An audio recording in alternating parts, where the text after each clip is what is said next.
何？お前はもう死んでいる。 It's time. I haven't looked at any of the new units yet, so it's time to take a look and see what we think about them.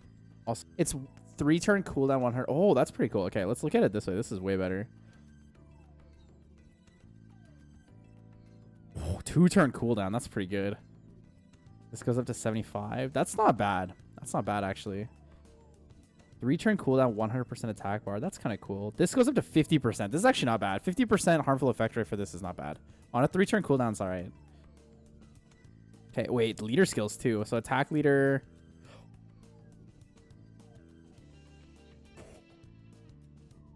Excuse me? Sir, you have 130 base speed and 24% speed lead. Are you a water Chiwu? Pog champion?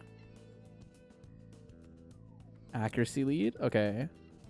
So he's got the Shoryuken, and the third skill is triple combo. Attacks the enemy to remove all beneficial effects. If the enemy has no... Oh, this is the Daphnis, right? No beneficial effects, defense break. Yeah, this is the Daphnis. This is fine. But base stats are pretty good, actually. Base stats on Fire Ken are very, very damage heavy. I like Water Ken... Or, sorry, Ryu, not Ken. I like Water Ryu's base stats. I think these base stats are really well balanced. This is not bad for a Daphnis-styled unit, too. Light Ryu. Light Ryu has a lot of attack. Denjin Hadoken. Collects energy to increase your attack power for 2 turns and shoots the Extreme Hadoken on all enemies to inflict damage that ignores all damage reduction effects. So it's Justice. Gains a turn instantly if the enemy gets defeated from this attack. So it's a... Okay, so is it attack buff into damage, or is it damage and then attack buff? That's the question.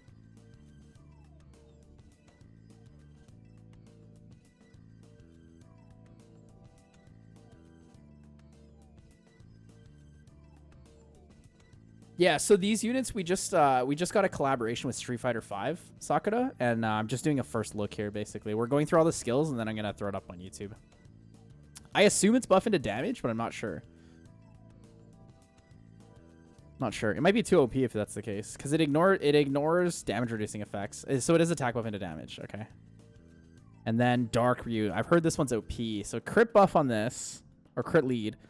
Skill 3, PPK combo. Attacks 6 times with endless attacks. The first 3 hits decrease one enemy's attack bar by 30% each, and the 4th hit stuns that enemy. Afterwards, attacks all enemies 2 more times, increasing the duration of harmful effects granted on them by 1 turn each. So we just watched a video of this doing 3-turn stun, which is nuts. That is absolutely wild. I'm scared. I'm honestly scared of Dark Ryu. Okay. Ken just has 1 element, so let's just take a quick look at Ken. He's got the same Hadoken. He's got the same Tatsumaki. And then his skill 3, Shin Ryuken. Attacks the enemy 3 times, leaves a branding effect for 2 turns each. The damage increases by 15% per harmful effect granted on the enemy and instantly gains another turn if all attacks land as a critical hit. It has a dungeon crit leader. This is a very nice PvE unit. Basically like free to play. It's like a self-branding Brandy or Crow or Shaolin, right? But it gets an extra turn. That's pretty cool. It's actually pretty cool. That's pretty cool.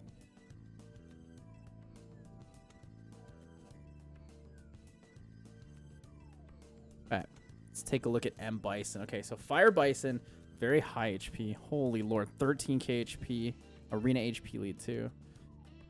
Raises the Psycho power to attack the enemy and provokes the enemy for 1 turn with a 50% chance. Skill ups bring it to 75. Double knee press. Attacks the enemy 3 times, absorbing the attack bar by 20% each and recovers your HP by 30% of the damage dealt. HP scaling 3-turn cooldown. That seems pretty good. You're right, 80%. You're right. Ultimate Psycho Crusher. Wraps the Ultimate Psycho power around your body and dashes towards all enemies to attack 3 times with damage proportional to your max HP. Also, each attack decreases the attack bar by 30%, decreases the attack speed for 2 turns, and stuns them for 1 turn with a 50% chance respectively. Okay, so that's 3 separate instances. So the first one's attack bar, the second one is decreased speed, and the third one is stun.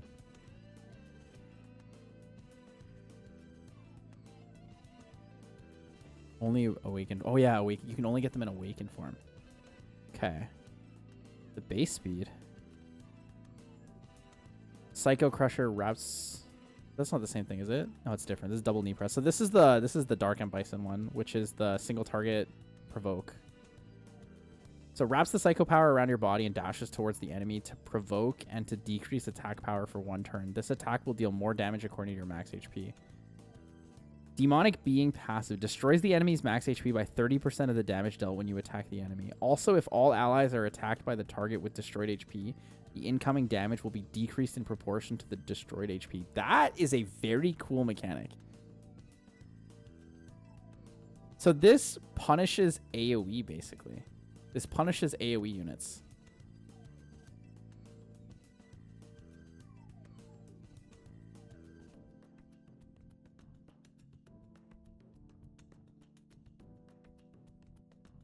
If all allies. It works on single target also. You have him. Okay, interesting. He needs to do damage to destroy. All you need to do is attack once to destroy any HP. Right, it starts. The more HP you destroy, the less damage they deal. So if it works on single targets, then that means that they also need to change this to. Also, if any allies are attacked by the target, I think is what they should change it to. I wouldn't necessarily say this is a Lucian counter. I think this is only a Lucian counter if you get a turn. Because you have to destroy HP before you take less damage. Alright, Wind M Bison.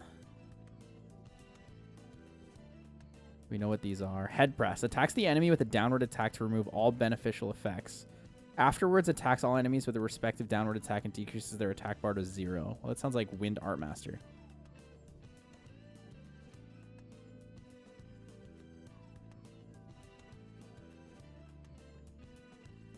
You think Destroy Winds are additive on him? Yes, but it's not worth it. They don't add enough. They wouldn't add enough.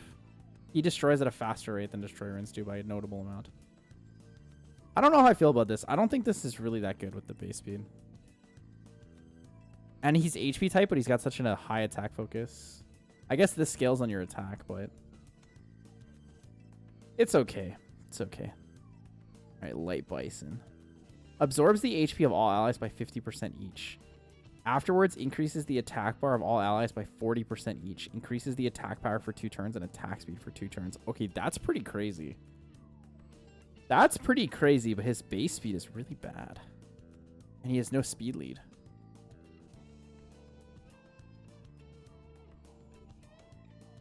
I think in theory, this kit is amazing, but because he has low base speed, I don't think it's going to be as significant as people want it to be. It's good because it's stronger than Pst in the sense that the actual buff itself is crazy strong. But I think that Bastet's still stronger because her skill 2 is better overall.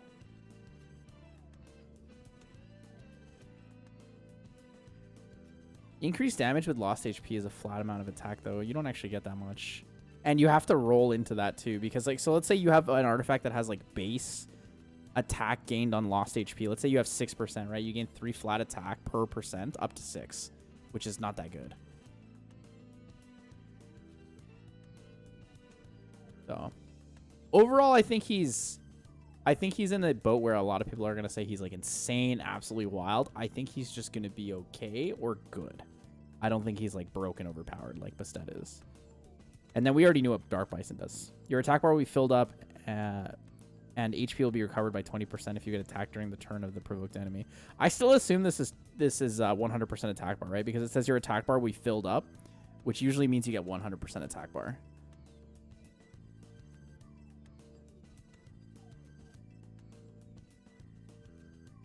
All right, let's take a look at it. Where are you? All right, Dahlsim. Let's take a look. Dungeon Leader skill. Okay, skill 1, chance to stun up to 50%. Skill 2, Yoga Fire. Spits fire from your mouth to attack the enemy. Removes all beneficial effects granted on the target with a 50% chance and inflicts continuous damage for 2 turns with a 50% chance. This seems like up to 75%. This seems like, because it's not 100% chance, I'd say this seems more PvE oriented. Removes continuous damage granted on all allies and attacks all enemies. At this time, inflicts continuous damage on the enemy by the number of continuous damages removed for 1 turn. Interesting. So it's almost like a Valeria skill 2, except it's AoE instead of single target. That's kind of cool. That's kind of cool. Unique kit, but very, very well. I guess this is only a 5-star, right? I was gonna say his base stats are kind of weak, but he's not 6-starred. Only for dots though. Maybe too niche for PvP. It'll be okay for like certain siege comps, but I don't think that many people run dots on their siege comps. I can't imagine the skill 3 being super relevant, to be honest. I don't think it's that good against Rika Belinus. I think it's okay against Rika, but I don't think you're going to be able to use it very easily against Rika. I think in a lot of situations, you're going to be better off running Valeria because the shield is more powerful. We'll see. We'll see. Has potential. All right, drill kick. Attacks the enemy 2 times, each having a 50% chance to decrease defense, up to 70% chance. 3-turn cooldown. That's okay. Recovers your HP by 20% if you get a turn without getting attacked for 1 turn. And the damage is increased by 100% when you attack the enemy during that turn. That's kind of cool.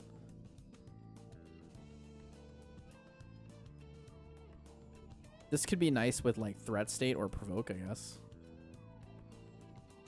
Or like just things that don't AoE, like full single target guarantees. Could be okay.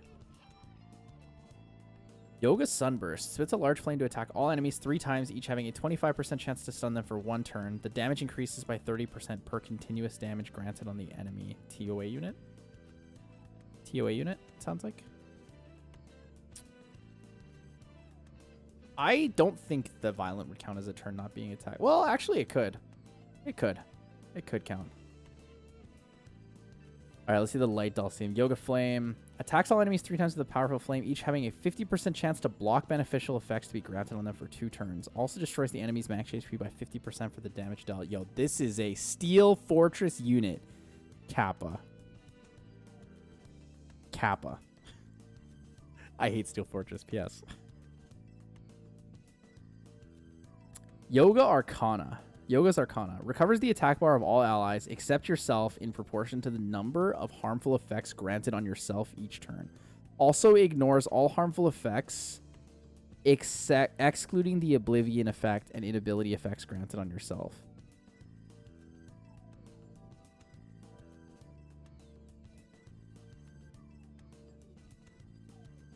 So that means if you're like attack broken or like speed down, it doesn't affect you, but it still sits there, right?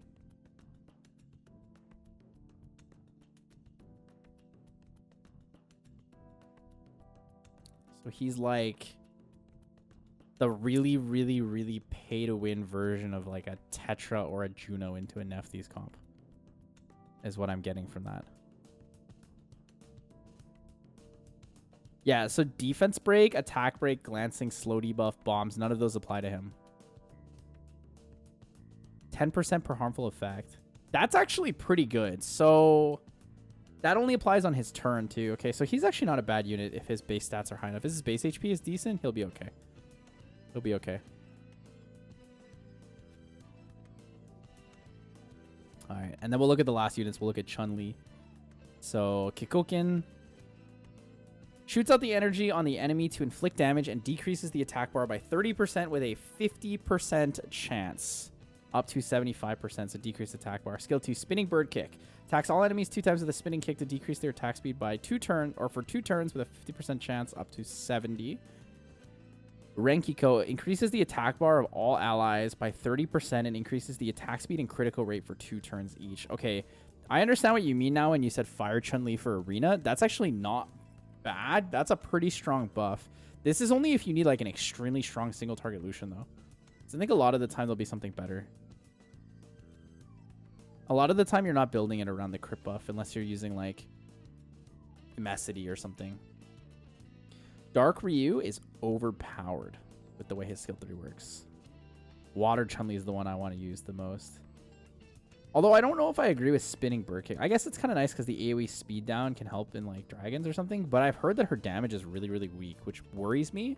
But I am going to test her out on a friend's account tomorrow and put up a YouTube video before the end of the week. So you guys can have your opinion. She's a pretty strong player. I would consider her to be endgame, like C3, G1 level endgame. So we'll see what we can do with her runes and you guys can judge for yourself. Hoyokusen attacks the enemy target 7 times with consecutive kicks at a tremendous speed, decreasing the attack bar by 20% each. If the target's attack bar becomes 0, inflicts damage that ignores defense. So you can ignore up to 6 times. The 7th attack will always ignore defense. I've heard this works really well on Rift Beasts because it counts as ignore defense every single time. All right, Wind Chun Li. Oh, goodness. I don't want to. Yakuretsu Kyaku. Oh, my goodness. Yakuretsu Kyaku. Attacks the enemy 3 times with a lightning kick to decrease the attack bar by 20% each, and deals damage that ignores defense when the target's attack bar is 0. So it's like a mini variation of like Water Chun-Li skill 3. Ran Kyaku. Your attack power increases in proportion to your attack speed. Increases the attack speed for 1 turn after attacking the enemy every turn. That is a pretty cool mechanic. I actually would like to try her out quite a bit. All right, Light Chun-Li. She looks really good in game, by the way. I think the models look really good in game, guys. Just spinning bird kick. Heavenly Kicks. Your damage increases up to 200% as your attack speed is faster than the enemy's attack speed. Just Speed Awaken, too. Holy Lord. That is a poggers. That's a poggers. All right, Dark Chun-Li. Ooh, ooh, ooh. I like her. You know, I was talking about how much I liked the Blade Dancer concept that they were talking about. Oh, she's so cute. But I think I actually really like the Street Fighter skins. They're really good. Kikosho. Attacks all enemies 3 times with a powerful energy. Each attack after skill ups has a 100% chance to remove all beneficial effects, to decrease the attack power for 2 turns, and to increase the chance of landing a glancing hit for 2 turns respectively. This is actually a very good skill. This skill, I believe, is is Alexandra's skill, isn't it? Except this has a strip. Oh, it's Volantis. That's who it is as well. I think both of them have it, right? Volantis and Alexandra both have that. Except Volantis has the strip. That's pretty cool. And she's faster than Light Druid too, but she has worse base stats. Ooh, that's pretty cool. I'm liking Dark Chun-Li. I like the units. I think they're all pretty good. I think Dahlsim is kind of the most underwhelming to me, but overall. Okay. So let's go through it. Let's talk about what I think is the most OP to the least OP. I think the Dark Ryu is by far the most OP. This PPK combo skill is absolutely busted. The fact that you can 3-turn stun somebody is disgusting. This is disgusting, right? Wind Ryu is pretty good because it's the Daphnis mechanic. Water Ryu is pretty good because speed lead into Chiwu setup with the 100% attack bar passive. I think that Ken is decent because he's just, you know, PvE, free to play, Brandia kind of stuff. I think that the Bison mechanic that I liked the most was... Where are you? I like the Light Bison, but I also feel like because of his base speed, he might be weaker overall. I was kind of interested in the way that he has this, the Wind one has this Savannah passive, but like the weird stats are off-putting to me, and I think that the Dark Bison actually has potential to be really cool because I think this passive gives him 100% attack bar. That's what I'm thinking. To move on from that, I think almost all of the Dahlsims except for the Dark one are pretty whatever. Dahlsim Dark is very nice because the Nefty setup. I think the Light one is kind of whatever, not really that interesting to me. Steel Fortress 10 Kappa. Wind does whatever. Water, kind of whatever to me as well, and same with the Fire one. I think for Chun Li, I'm interested to see how the Water one is. I think this is going to be a great PvE unit for a lot of people. The Fire one doesn't really interest me that much. Maybe if you want to try some like Guild Wars setups or something with this, I think overall it's just going to be okay. Wind one, it seems interesting to me, but I don't feel like it's actually going to be overpowered. I still want to test her out. I'd love to have the opportunity to play around with her. I think the Light one is really cool because of this mechanic and the high base speed.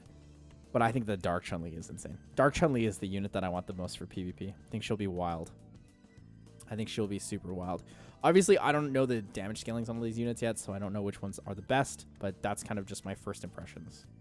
So if you guys have any questions about that, or you want to, you know, show me about the units, feel free to leave a comment in the YouTube comment section below, etc.